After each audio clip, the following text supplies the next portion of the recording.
most evenings in the spring, summer and part of the autumn, when it comes about 7:30, we finish tea, we often jump in the car and we go to a local patch, we call it the circuit, and we drive round and we see if we can find something. The secret to finding something of interest with wildlife is to go regular. So in this area that we go to, we call the circuit, we've seen deer, we've had hares, we've got little owl, red-legged partridge. We've seen them all there, but at one time we saw four little owls, because the two adults had a couple of young ones, and they was great to watch because they was quite happy to go out onto the lane, chasing a little bank vole around. They sit on the telegraph poles, so you never know what you're going to see. So we're going to have a look. I'll show you what I got last night. I don't know if you noticed there, but that little owl had some prey. Have another look.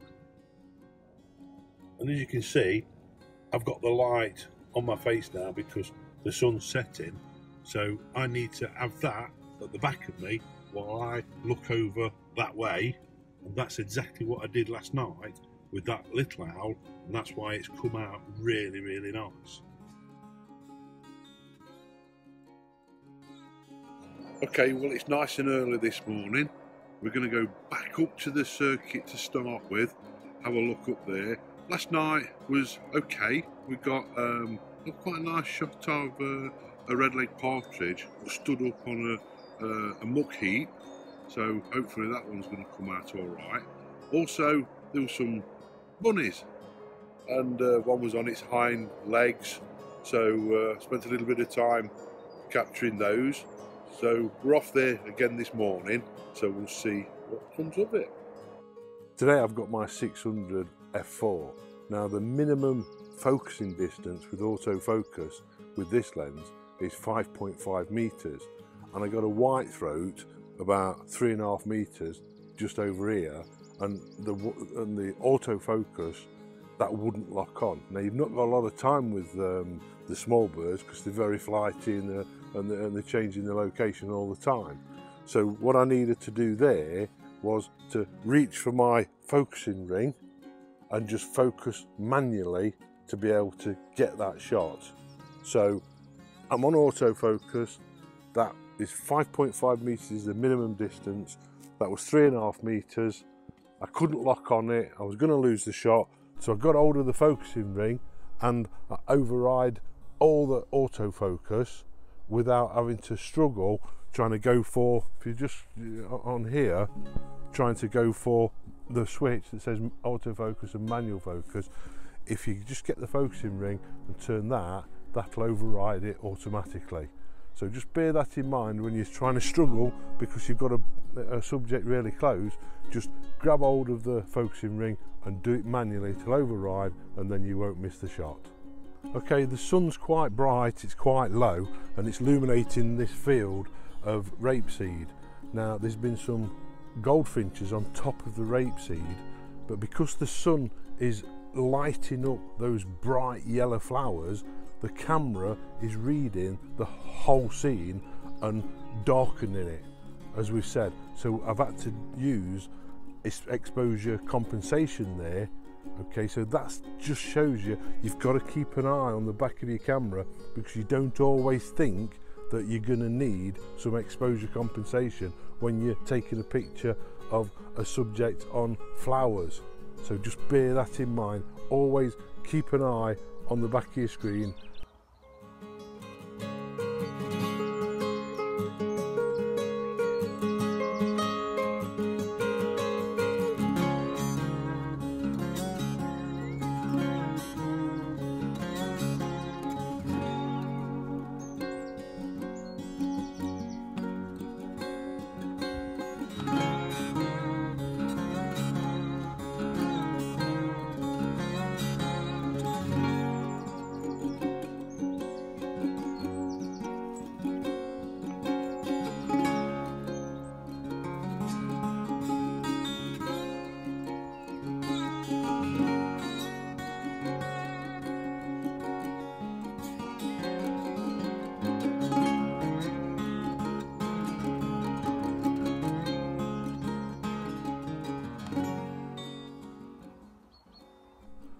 Well, this time of year in the spring you get a lot of whitethroats, so that's what I've been photographing this morning mainly, and they're great fun to photograph.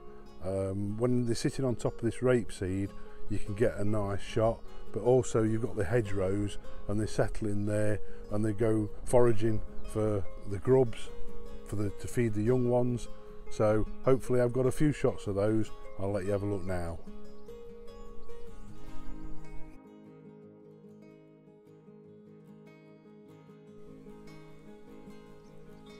So I've changed location now. I can hear a lot of warblers. I can hear a lot of the small birds. So I'm going to take some pictures hopefully, because it keeps bobbing up and down. I've been watching one just here.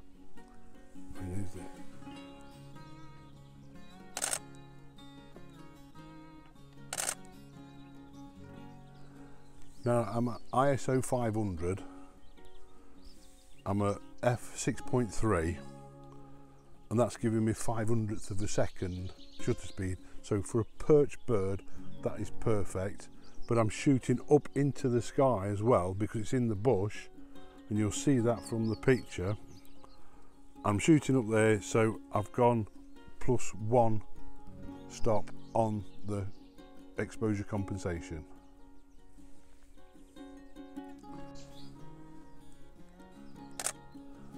Okay, well there's a male reed bunting just at the top of the tree, well, the top of the bush. Same settings, same location.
There's a great crested grebe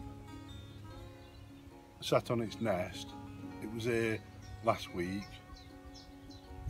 I'm hoping to be able to one week catch it with its young ones, because they're incredible little things.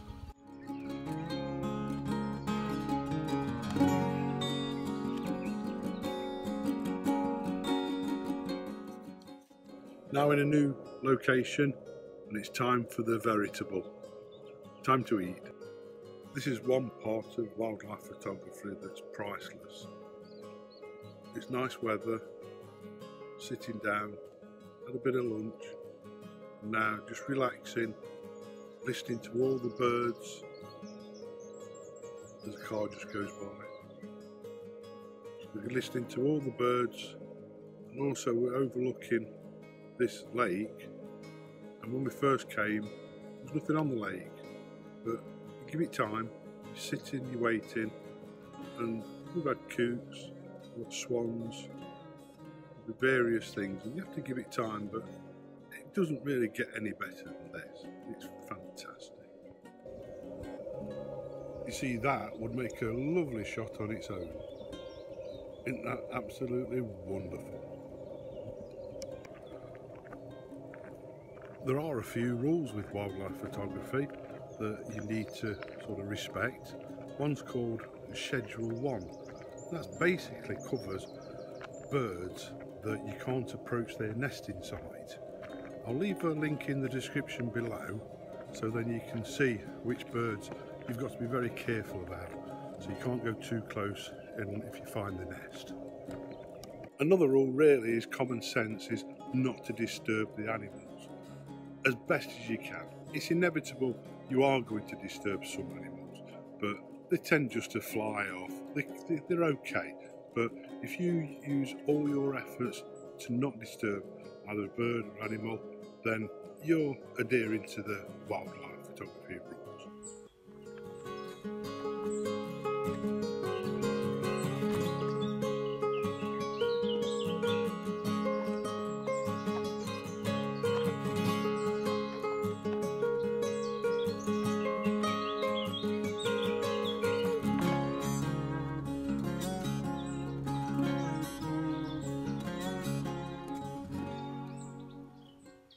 Kingfishers are in this location where I am at the moment, and I have photographed them many times. I've never come across the nest, but if I did come across the nest site, I would definitely move away from it and not photograph it.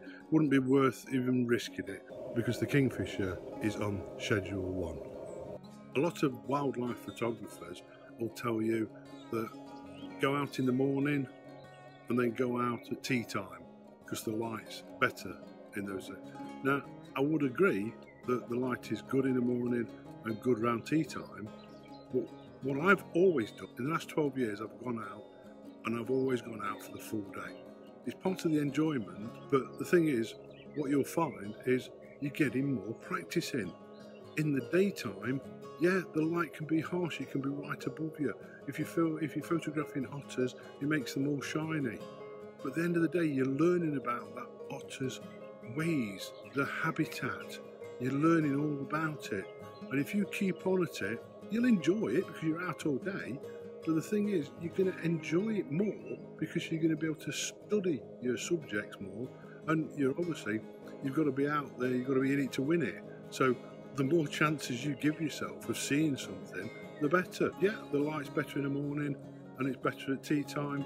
But I've had some fantastic shots in the daytime because it's not been sunny, it's been overcast. So it doesn't really matter. So bear that in mind.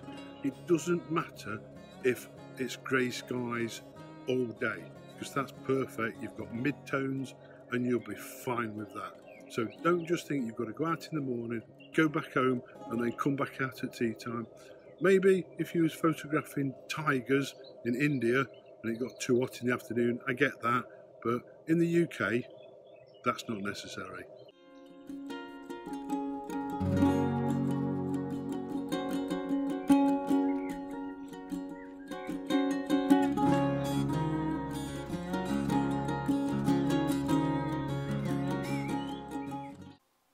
My name is Mark Blake. I hope you've enjoyed that. If you have, please hit the like button and possibly subscribe. And if you look in my description below, you'll be able to see a link to my new greeting cards. Thank you.